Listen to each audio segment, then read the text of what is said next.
Over the years, um, I've my metabolism has slowed down a bit. When I was a kid, well, even up into my 30s, I could eat anything I wanted. Anything. I mean, literally, I would have two pizzas and a cheesecake on a Friday night by myself, and I didn't gain weight. You know, and as a teenager, I was just skinny as a pencil, and I ate just massive amounts of sugar and you name it. And come to think of it, I kind of looked like a Filipino back when I was a kid.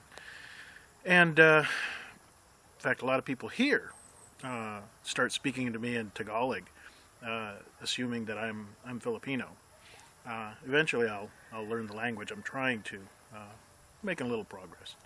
But anyways, but now ever since I got to be about 40, right about then, I could tell my metabolism was starting to slow down, and I kind of took it serious, But then by about my mid 40s, I could definitely tell I was gaining weight. And by the time I was 42, well, actually more like 47, I was definitely putting on weight. My whatever they call that body weight fat index ratio or whatever the heck it is, for your height and your weight. It was definitely all out of whack. And again, I still just kind of like figured, well, so I did join a gym. I joined LA Fitness, and I was going pretty regular. But then after a while, my idea of a workout was, play some racquetball, take sort of like a nap, in the machines for a little bit, and then I would go spend about an hour and a half either back and forth between the sauna, the swimming pool, and the hot tub. My idea was, if you're going from like hot to cold and back to hot again, your body's burning calories to stabilize your temperature. That's about how serious I was about, working out. But by the time I decided in 2011 to move out here to the Philippines, I definitely was just overweight. There was just no way around it. I'm roughly about 5'9", 5'10", and I had already gotten up to 235 pounds. So I knew I had to do something, but the problem is that I was working out a mobile PC repair business, and I spent a lot of time out on the road.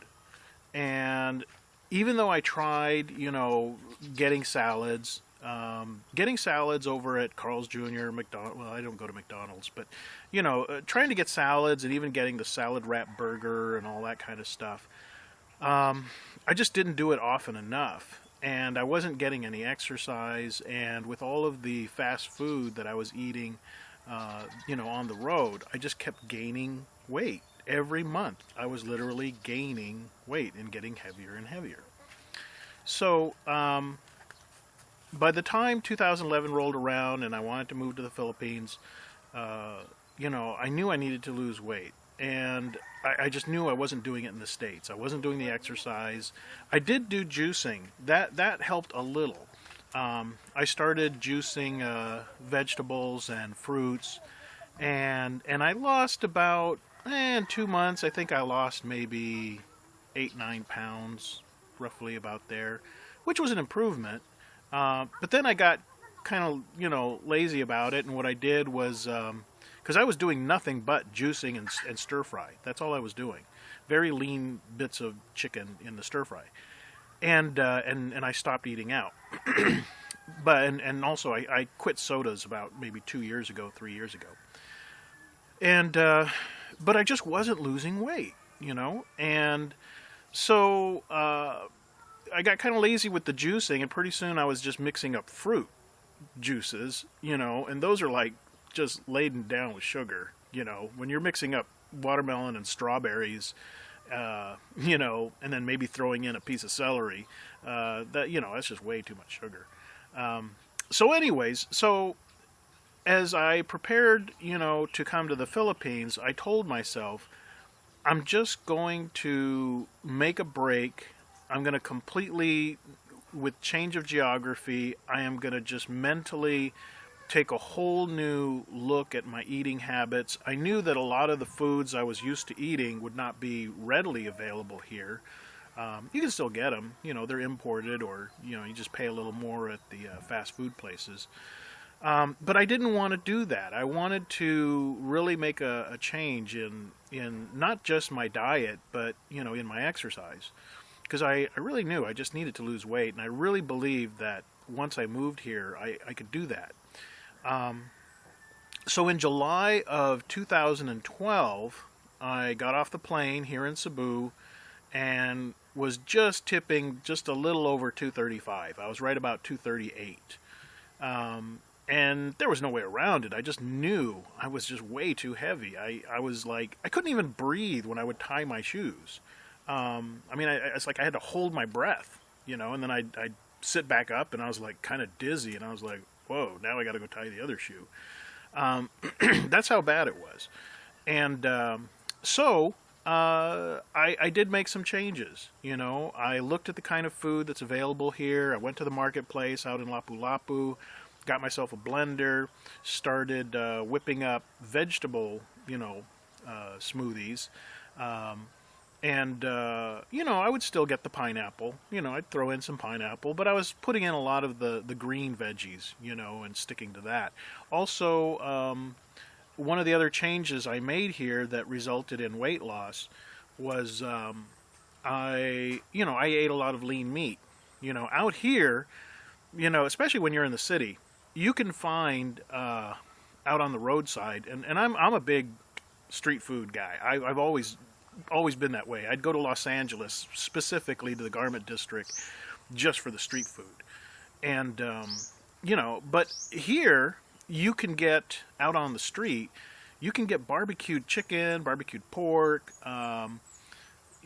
actually all kinds of barbecued chicken parts that I still am not brave enough to try. But you can get, lean barbecued meat just about 24 hours a day, just about within 3-4 blocks of wherever you happen to be. Now out in the province, you pretty much got to do it yourself, but in the city, you can find it really easy. So I started eating a lot of barbecue, and it's really cheap. It's like anywhere from like 4 to 6 pesos or something. It's like 10 cents a skewer, and if you get a big fat, dark meat or chicken breast, on a skewer, barbecued and grilled, you're talking about not even 30-40 cents, for one. You can have your whole meal. You can have a whole plate full of, of meat, and maybe a little bit of hanging rice and a drink. You can eat really well off the street, or even at some of the, like there's a place called Manang Fe over there in Mactan, just down the street from the Grand Mall. I love that place. It's more of a sit-down place. It's nice, and they got like a bamboo patio, and they got a legit grill. It's not one of the other grills I usually go to where it's made out of a metal rain gutter with some wire strapped over it and some coals tossed in. I don't mind. It's still going to cook the food. But anyways, Manang Fe and places like it, you go in and you pick out what you want. It's all semi-cooked or raw, already dipped and marinated. And, and you just pick out what you want, what skewers, and you throw it usually on a banana leaf, with a wicker basket. And then you sit down, and then they cook it to order right there. It's all freshly cooked. And it's good lean meat, I know there's people who are like scared of it, and they're like, oh, I'm going to get tuberculosis, or I'm going to get parasites, or I'm going to die. It's like, don't worry about it. Like I said, I've eaten off the street in Mexico for years. I've eaten in LA, again, downtown garment district, for years. And my whole time here, since day one, I've been eating off the street here. Never gotten sick. Never gotten sick. In fact, the last time I got sick, eating, like food or whatever, was actually at a pizza place owned by an expat. Yeah, that was the last time I got sick to my stomach and heaved. because of food. Of course, I've heaved and puked because I drank too much, but that's a whole different story.